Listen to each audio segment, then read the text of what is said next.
तो drug price control order क्या है कि जो पाबंदियां लगाई जा रही है दवाइयों पे, अगर आप सोचिए कि मान लीजिए कि अगर सरकार का कोई पाबंदी नहीं होता दवाई पे, तो क्या होता कि जितने भी प्राइवेट सेक्टर है जो भी दवाइयां बना रही है, जितने भी एमएनसी है, मल्टीनेशनल कंपनीज हैं जो दवाइयां बना रही है, या फिर इवन इंडियन कंपनी भी, तो वो क्या करेंगे, प्राइवेट है, कंपनी है, उसका मेन मकसद क्या होगा, सिर्फ और सिर्फ मुनाफा कमाना। तो अब मुनाफा कमाना होगा तो दवाई का जो कीमत है वो आसमान छुएगा, ऑब्वियस सी बात है।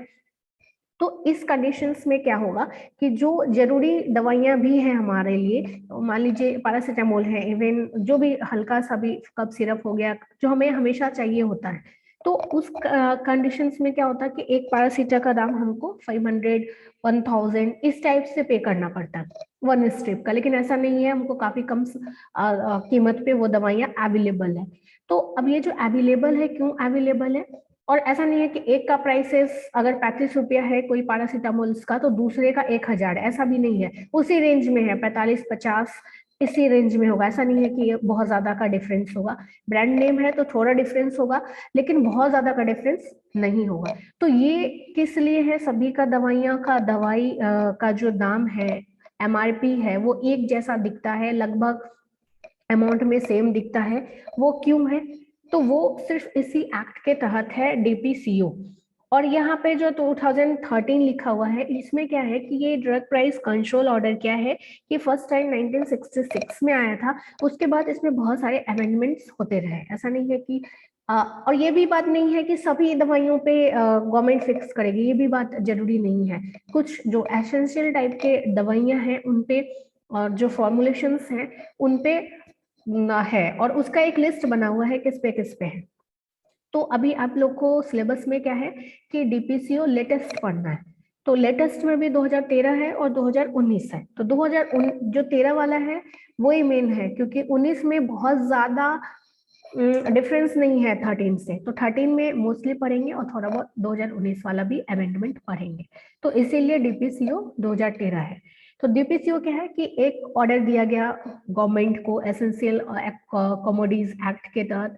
एसेंशियल कमोडिटीज एक्ट क्या है कि वैसा चीज जो हमारे डेली लाइफ के लिए बहुत जरूरी हो, तो वो सब की कीमतें कम होती हैं, उसमें बहुत ज्यादा हाइक आप नहीं कर सकते। अगर हाइक करते हैं तो इवन गवर्नमेंट भी गिर जाती है, दूसरा का सरकार बन जाता है। जैसे मान लीजिए कि एसेंशियल क्या हुआ, जो हमारे लिए खाना है, कोल है, नेचुरल गैसेस है, तो ये सब का दवाई बहुत दाम जो है बहुत ज्यादा हाइक नहीं कर सकता। तो उसके अंतर्गत कुछ एसेंशियल मेडिसिन भी है, जो लाइफ सेविंग मेडिसिन भी बोलते हैं या एसेंशियल मेडिसिन भी बोलते हैं, और कुछ फॉर्मुलेशन है जो हमारे जीने के लिए वो बहुत इंपॉर्टेंट है। तो इन सभी का कंट्रोल किसके पास है, गवर्नमेंट के पास। तो डीपीसीओ क्या है, एक ऑर्डर दिया गया था जिसके तहत क्या है कि ड्रग का प्राइस सरकार अपने कंट्रोल में रखती है, यही है हमारा डीपीसीओ। यहाँ तक में कोई दिक्कत है, यहाँ तक में कोई दिक्कत? No ma'am. ओके तो फर्स्टली क्या हुआ कि जब हमारे देश में 1966 में, थोड़ा हिस्ट्री हम जान लेते हैं, तो 1966 में मेंबर्स ऑफ पार्लियामेंट जितने लोग थे मेंबर्स पार्लियामेंट में, तो उनको लगा कि ये जो मैन्युफैक्चरिंग यूनिट्स है जो दवाइयां बना रही है, प्राइसेस बहुत ज्यादा हाइक कर रहा है, बहुत ज्यादा कीमतें बढ़ी हुई हैं, आदमी के पास उस वक्त तो पैसे कम थे और दवाइयां की कीमत ज्यादा थी, काफी रेट। तो अब क्या हुआ कि उसको एसेंशियल कमोडिटीज में लाया गया। एसेंशियल कमोडिटीज एक्ट 1955 के अंतर्गत ये कुछ दवाइयों को उसमें केंद्रित किया गया कि नहीं, अब ये भी हमारे लिए एसेंशियल है। तो अब जैसे ही उसमें लाया गया तो अब वो सारी कीमतें सरकार के अंडर में आ गई। उसके बाद तो वहीं पे ड्रग प्राइस कंट्रोल ऑर्डर हो गया 1966 जो पहला आया था। उसके बाद फिर हमेशा हमेशा जानते हैं कि अमेंडमेंट होता है, नया नया चीजें लागू होती है उसमें। कुछ एक मान लीजिए स्टार्टिंग में 12 दवाइयां होंगी, जरूरी नहीं कि 12, स्टार्टिंग में बोल रहे हैं 12 होगी, लेकिन अभी वो चीज कितना है, अबाउट 350 प्लस दवाइयां हमारे लिए एसेंशियल आया है, और 600 प्लस फॉर्मुलेशन हमारे लिए एसेंशियल है। तो इनिशियली 600 नहीं था, इवन 95 समय भी बहुत कम था, तो अभी लेकिन बहुत ज्यादा है, 350 प्लस है दवाइयां हमारे पास। तो क्या हुआ, 1966 में आया, जिसके तहत कुछ एक दवाइयां को एसेंशियल बनाया गया। उसके बाद फिर इसको रिप्लेस किया गया डीपीसीओ 1970 में, कुछ फिर नया अमेंडमेंट आया होगा, नया कुछ जुड़ा होगा, फिर 1987 में आया, फिर 1995 में आया। तो मोस्टली आपके पास जो भी बुक होगा उसमें 1995 वाला है, लेकिन सिलेबस के अनुसार आपको लेटेस्ट पढ़ना है। लेटेस्ट मतलब जो भी नया आया है, तो 2013 में 1955 से का नया आया है 2013 में, और उससे भी नया आया है 2019 में। तो हम लोग 2013 और 19 वाला पढ़ेंगे, थोड़ा बहुत 1955 वाला 1995 वाला भी पढ़ लेंगे। तो यहाँ तक में कोई दिक्कत है किन्हीं को भी? No ma'am. चलिए, तो 2013 में जो इम्प्लीमेंट किया गया है इसमें, तो ये कौन सा डिपार्टमेंट्स किया हमारा? Department of pharmaceutical, ministry of chemical and fertilisers, ये डीपीसीओ 2013 को अनाउंस किया कि हाँ अब जो भी बेसिक्स मेडिसिन है वो अफोर्डेबल प्राइसेस पे मिलेगी पूरी दुनिया को, पूरे देश को। तो उसके तहत जो भी एसेंशियल मेडिसिन था उसको लिस्ट आउट किया गया, और एक नेलेम बनाया गया कि नेशनल लेवल पे जो जो एसेंशियल दवाइयां हैं उसका लिस्ट बनाया गया कि ये दवाइयां एसेंशियल है हमारे लिए और इसका प्राइसेस कट ऑफ होना चाहिए। सरकार ने जो फिक्स किया है उतना पे आपको बेचना पड़ेगा। अगर आपका हाइयर रेट भी है तो आप कीमतें घटाइए, अगर कीमत ऑलरेडी कम है तो आप उसको बढ़ा नहीं सकते। ऐसा नहीं कि सरकार का आपने बेस लाइन देख लिया कि हाँ इतना में बेचना है, तो 30 है तो सीधा 30 आपका पहले प्राइस है, सरकार ने एक लाइन खींचा है कि 50 के ऊपर नहीं ले जा सकते, तो आपने 50 कर दिया। तो दोनों चीज पे रोक लगाया गया कि आपका अगर कम प्राइसेस है तो आप बढ़ा नहीं सकते, और जिनका वो जो बेस लाइन है उससे ज्यादा है उससे उसको कम करना पड़ेगा। तो ये चीज टीपीसीओ के तहत कंप्लीट हुआ 2013 के अंतर्गत। अब ये जो हुआ वो 15 मई 2013 को ये चीज लागू हुआ, और लगभग हम बताएं 350 प्लस मेडिसिन और 650 प्लस फॉर्मुलेशंस को इसके अंतर्गत लाया गया, और एक चार्ट बनाया गया। ये 2011 में ही आया, नेलम 2011 में ही आया, जिसमें बहुत सारे मेडिसिन को लिस्ट आउट किया गया, जो national list of essential medicine बोलते हैं, एनलेम बोलते हैं इसको। तो उसके अंतर्गत सभी को लिस्ट आउट किया गया। अब ठीक है, नया कानून आ गया, दवाइयां का लिस्ट आउट भी हो गया, इनका दवाई कम होना है, लेकिन कौन करेगा? सरकार ने तो दे दिया, लेकिन इसके ऊपर कोई जब तक ऑथोरिटी नहीं रहेगा तब तक कैसे होगा? तो एक नया अथॉरिटी आया जिसको बोलते हैं Nipah, national pharmaceutical pricing authority. इसका मेन काम क्या है कि प्राइसेस को रेगुलेट करना। निप्पा जो है नेशनल फार्मास्यूटिकल प्राइसिंग अथॉरिटी, आपको कभी कभी शॉर्ट फॉर्म में क्वेश्चन पूछा जाएगा कि व्हाट इज निप्पा टाइप, इस टाइप का क्वेश्चन। तो निप्पा मेनली क्या है कि एक संस्था है जिसका मेन काम क्या है कि जितना भी प्राइसेस उस वक्त था उसको रिवाइज करना, जो भी नेशनल से ज्यादा प्राइसेस ले रहा था या जो भी गवर्नमेंट के द्वारा प्राइसेस जो फिक्स किया गया था जिसको हम लोग सीलिंग प्राइस बोलते हैं, तो सीलिंग प्राइसेस से जिसमें ऊपर दिया हुआ था उसको रिवाइज करना, और जितना और फोर्सली ये चीज पूरे देश में लागू करना कि ये दवाइयां का इतना कीमत होना चाहिए, इससे ज्यादा आप नहीं बढ़ा सकते, या आपका कम ही है तो उससे फिर से आप बढ़ा नहीं सकते इसको। और पूरे देश में अवेलेबिलिटी लाना, ऐसा नहीं कि हाँ भाई हमको नुकसान होने लगा तो हम इंस्टेंट दवाइयां का बंद कर दिए। अभी तक हम बहुत 80 रुपया में बेच रहे थे दवाइयां एक स्टेप, और सरकार ने उसका 50 कर दिया, तो हम विदाउट एनी इंफॉर्मेशन उसको तुरंत में बंद कर दिया, हमको कोई फायदा नहीं है। तो आप ऐसा भी नहीं कर सकते। तो ये एक अथॉरिटी था, जैसे आपको क्लास मॉनिटर बनाया गया तो वैसे ही निप्पा को मॉनिटर बनाया गया, जिसका काम था टोटल देश का मॉनिटरिंग करना कि जो भी चीज दवाइयां हो चाहे जो भी हो वो सही से प्राइसेस सही से हो रहा है कि नहीं, पूरा इकोनॉमिकल वे में चल रहा है या नहीं, पूरे देश में अवेलेबिलिटी है कि नहीं। ऐसा नहीं कि जो कंपनियां पहले बहुत ज्यादा टर्नओवर देती थी अब वो दवाइयां बनाना बंद कर दे तो फिर हमारी दवा क्या होगा कि दवाइयां मिलेगी ही नहीं। तो अवेलेबिलिटी भी चेक करना था, प्राइसेस सही से पूरे देश में रहे ये भी चेक करना था। यहाँ तक में कोई दिक्कत?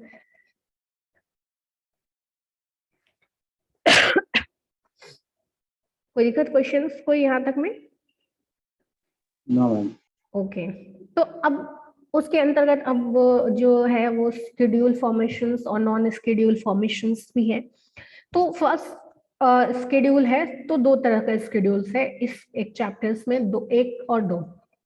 तो पहले स्केड्यूल्स में क्या है कि दवाइयां हैं जो एनएल के तहत आता है, national list of essential medicine के अंतर्गत आता है, उसको भी फर्दर 27 सेक्टर्स में बांटा गया है। और सेकेंड स्केड्यूल के अंतर्गत सिर्फ फॉर्मुलेशंस आता है, और इसके अलावा भी नॉन स्केड्यूल फॉर्मुलेशंस पे भी डीपीसीओ लगता है। अब कहाँ लगेगा, एक देखते हैं, एक मिनट।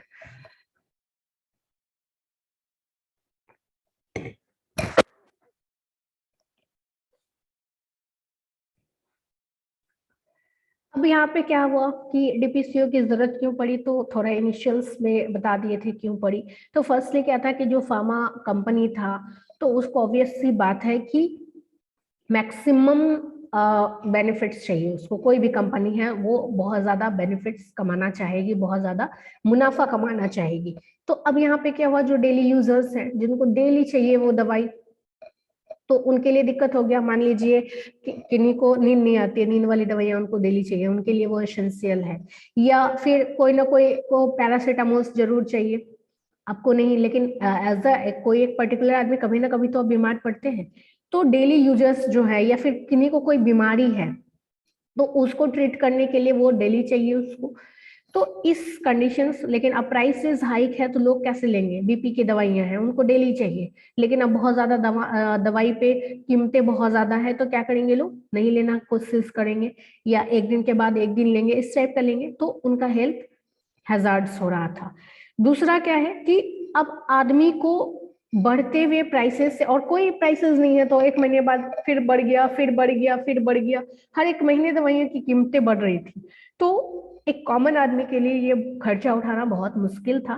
तो इन्हीं सब चीज को, एक्टिविटीज को देखते हुए ड्रग प्राइस ऑर्डर क्या किया कि कुछ एसेंशियल ड्रग्स का लिस्ट बनाया और उसको कंट्रोल किया, उसके प्राइसेस को खुद के लिए कंट्रोल किया। तो पहले जो होता था 95 में, तो अभी थोड़ा 2013 में क्या हुआ है कि थोड़ा अच्छा चीज हुआ है कंपनीज के लिए भी, क्योंकि अब दोनों म्यूचुअली सेंड आउट करते हैं, दोनों म्यूचुअली बैठते हैं, कंपनी वाले भी और जो भी गवर्नमेंट्स का है, निप्पा है, तो वो डिसाइड करते हैं कितना प्राइसेस होना चाहिए। तो अब फुल का फुल बेनिफिट्स कंपनीज को भी नहीं मिलता है। और 95 में ये चीज नहीं था, 95 में जो डीपीसीओ आया था उसमें सिर्फ जो भी अथॉरिटी था वही सिर्फ करता था कि हाँ आपका इतना ही होगा, वो एग्जैक्ट इतना है, इससे आप ज्यादा दाम बढ़ा नहीं सकते। और 2013 में थोड़ा एक चीज बेनिफिशियल हो गया कंपनी के लिए, क्योंकि कंपनी का भी कोई ना कोई रिप्रेजेंटेटिव वहां रहता है, ताकि वो बोल सके कि नहीं इतना कम में हमारा प्रोडक्शन नहीं हो सकता। और दूसरा क्या है कि ऐसा नहीं है कि कंपनी जो भी चीज दिया उसको सरकार मान लिया, या सरकार के पास कुछ डाटा नहीं है, ऐसा नहीं है। जैसे मान लीजिए कि कोई भी दवाइयां कैसे प्राइस कंट्रोल होगा, वो हम दूसरे क्लास में पढ़ेंगे कि कैसे सेलिंग प्राइस निकालते हैं, कैसे एमआरपी निकालते हैं। सभी पे आपने एमआरपी देखा होगा, मैक्सिमम रिटेल प्राइस के, इससे ज्यादा नहीं हो सकता। रिटेल प्राइस करने का मतलब है अगर 75 रुपया है तो 75 से ज्यादा आपको नहीं देना है, उससे कम आप दे सकते हैं, उससे मनवा सकते हैं कि हाँ भाई तुम 72 रुपया ले लो क्योंकि ये तो एमआरपी प्राइसेस है, मैक्सिमम प्राइसेस नहीं है। तो उसके बाद वही क्या होता है सेलिंग प्राइसेस और क्या होता है एमआरपी, ये सब हम आगे पढ़ेंगे। तो मेनली क्या है कि एमआरपी क्या होता है कि जो उसका एक्चुअल प्राइस है, जो सीलिंग प्राइसेस है, जिसने गवर्नमेंट ने उस पे ठप्पा लगा दिया है कि आपको 52 रुपीज में बेचना है, ठीक है, तो वो उसका मेन प्राइस हो गया, सीलिंग प्राइस हो गया। लेकिन उसका टैक्स टैक्स भी तो बढ़ा, ट्रांसपोर्टेशन बढ़ा।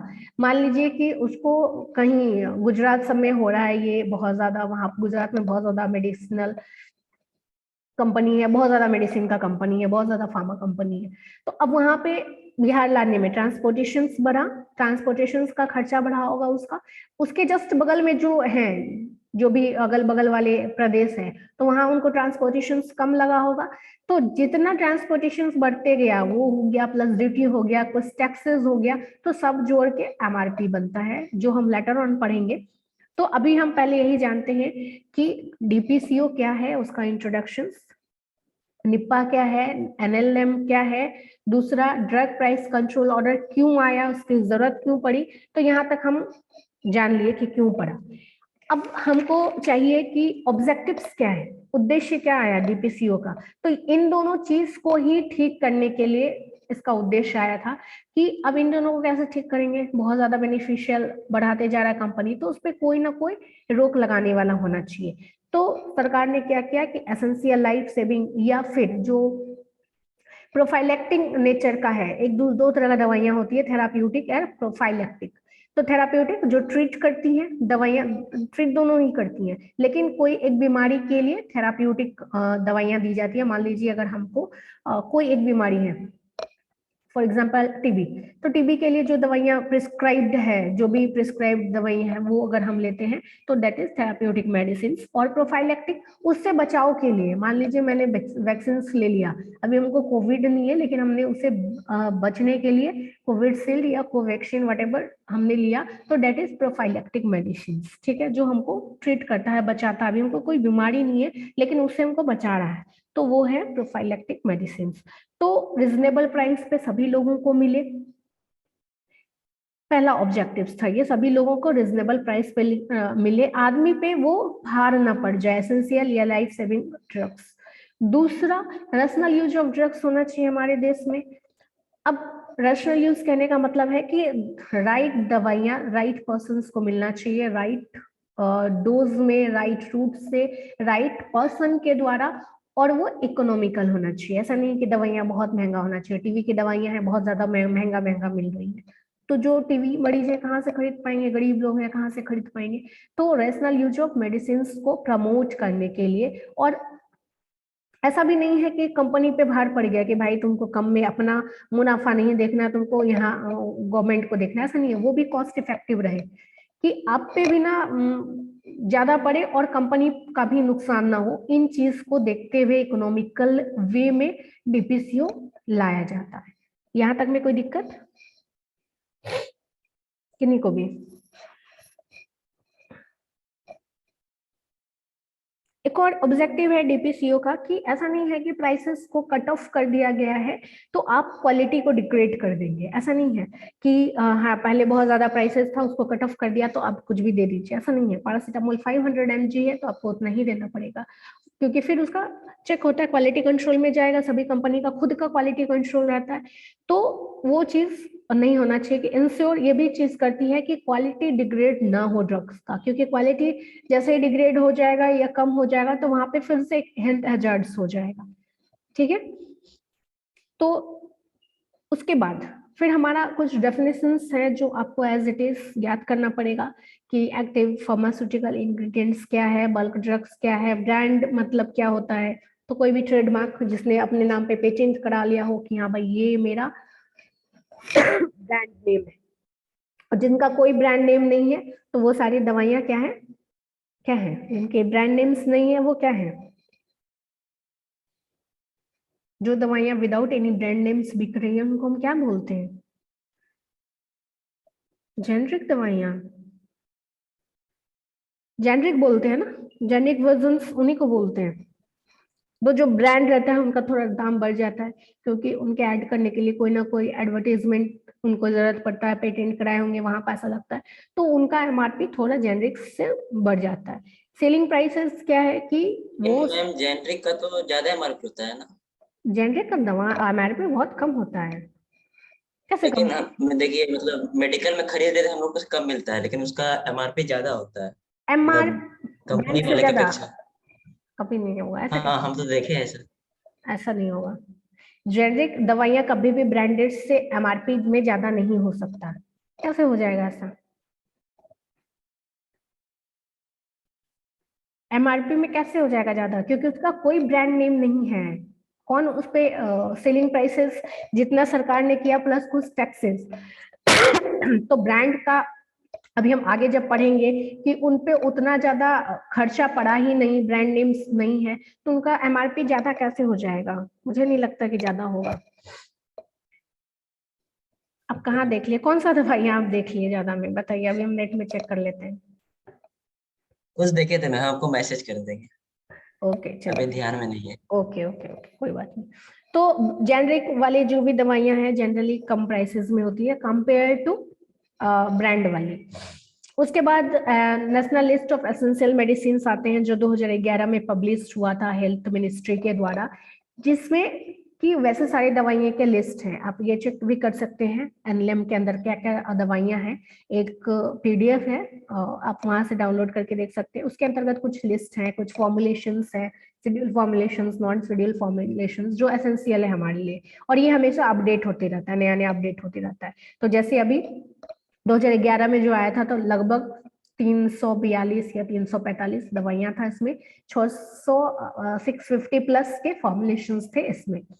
तो अब ये जो डीपीसीयू 2013 था उसका मेन फीचर्स क्या है, नया नया क्या फीचर्स उसमें नया ऐड किया गया। तो इसमें क्या ऐड किया गया कि अब जो दवाइयां था वो इसमें क्या हुआ, 348 ड्रग्स और 652 फॉर्मुलेशंस को एड अप किया गया, जो 1995 में ओनली 74 ड्रग्स ही था, फॉर्मुलेशंस तो नहीं था। तो 74 ड्रग्स की जगह पे अब 348 ड्रग्स बढ़ा दिया गया। तो सोचिए दोनों में कितना ज्यादा कंपेयर कीजिए, तो कितना ज्यादा एसेंशियल प्राइसेस को अंतर्गत अपने कंट्रोल में लिया गया। दूसरा क्या है कि अब जो पॉलिसीज है, जो पहले का पॉलिसी था कि कैसे हम एमआरपी निकालेंगे, उसको खत्म कर दिया गया। उसके जगह पे थोड़ा अलग चीज लिया गया है कि जो कैलकुलेशंस मेथड है वो पहले से थोड़ा अलग हो गया है।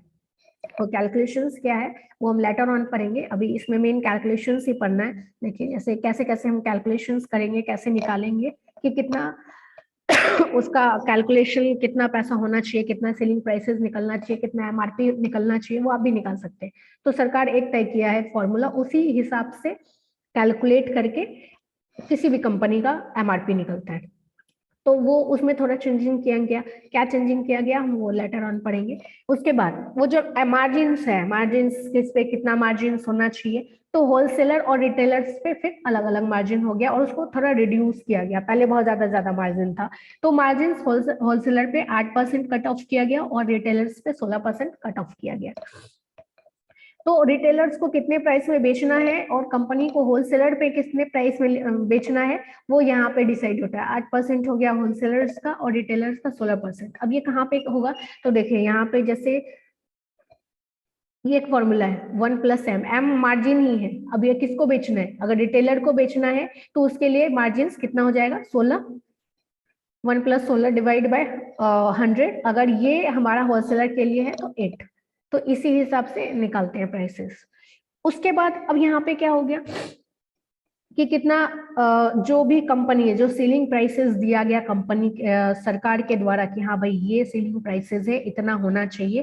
तो नए शेड्यूल के अनुसार जो भी नया लॉ आया उसके हिसाब से जो पहले से दवाइयां सीलिंग प्राइसेस से कम में बेच रही थी, मान लीजिए 50 आया तो 30 में पहले से बेच रही थी या और 48 में बेच रही थी, तो उनको लगेगा अरे 2 रुपया हम कम क्यों करें सरकार से, तो इंस्टेंट में 2 रुपया बढ़ा देंगे। लेकिन ऐसा नहीं कर सकती। इस लॉ के अंतर्गत आपका जो अगर ऑलरेडी पहले से कुछ है, आपको उसमें ही मुनाफा मिल रहा है, तो आप और मुनाफा नहीं कमा सकते।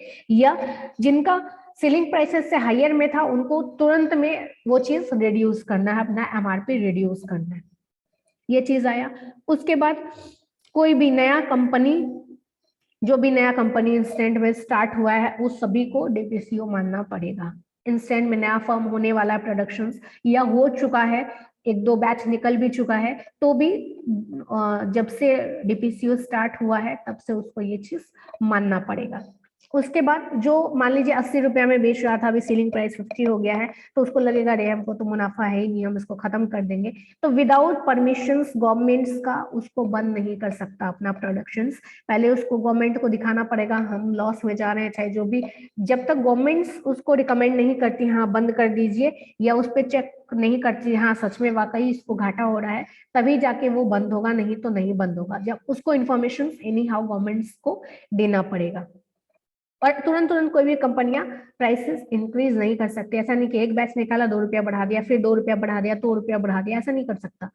उसके लिए क्या है कि एनुअल इंक्रीज है, साल में एक बार वो भी सरकार के साथ बैठ के उसको डिसाइड करना पड़ेगा कि हाँ दाम बढ़ेगा, किस वजह से बढ़ेगा, ये टोटल रीजन गवर्नमेंट्स को देना पड़ता है।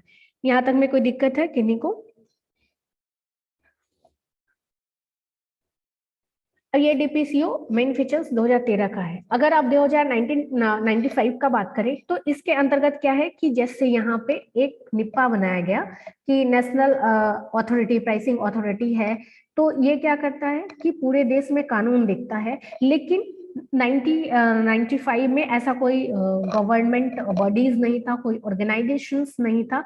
वो जो नेशनल एकोमोडीज एक्ट है बस उसमें ला दिया गया था, उसको एकदम कानूनी रूप से कि नहीं लागू करना ही है, करना ही है, ऐसा कोई गवर्नमेंटल या नॉन गवर्नमेंटल ऑर्गेनाइजेशंस नहीं था।